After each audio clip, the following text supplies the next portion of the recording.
कळवण भूमी अभिलेख कार्यालयातील लिपिक लाच घेताना रंगेहात पकडला। लाचलुचपत प्रतिबंधक विभागाची कारवाई।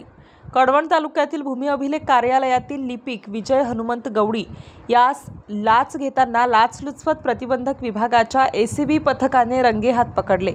या कारवाईमुळे तालुक्यातील नागरिकांमध्ये समाधानाचे वातावरण निर्माण झाले आहे।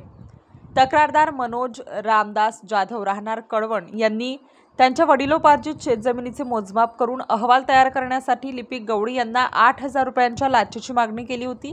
या संदर्भात तक्रारदाराने नाशिक येथील लाचलुचपत प्रतिबंधक विभागाकडे तक्रार दाखल केली होती।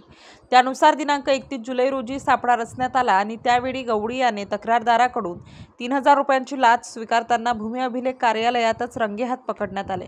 त्याच्याविरुद्ध भ्रष्टाचार प्रतिबंध अधिनियम 1988च्या कलम 7 अंतर्गत गुन्हा दाखल करण्यात आला असून पुढील तपास सुरू आहे।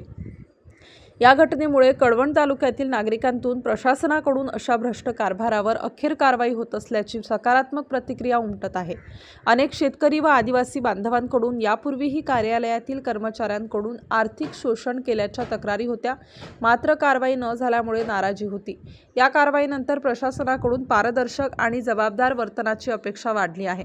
दरम्यान मानूर येथील प्रशासकीय कार्यालय येथे सर्व शासकीय कार्यालय एक खिडकी योजनेअंतर्गत असताना फक्त भूमी अभिलेख कार्यालय या ठिकाणी का नाही?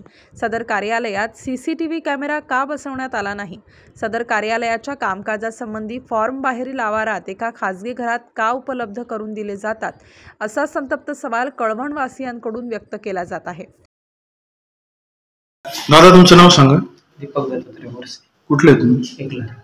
काय काम आहे तुमचं भूमी अभिलेख मध्ये? मोजणी बाबत नकाशा नक्कल देत नाही। किती दिवसापासून येत आहे? 3 महिन्यापासून मोजणी झालेली आहे, अजून नक्कल नाही। 3 महिन्यापासून मोजणी झाली, नक्कल मिळाली। त्याप्रकारे माहिती अधिकार तरी दिलेली आहे, तरी दिली 15 दिवसापूर्वी केलेली आहे। उद्या नाही तर परवा 15 दिवस। नाशिक स्टार न्यूजसाठी दीपक गांगुर्डे, कळवण।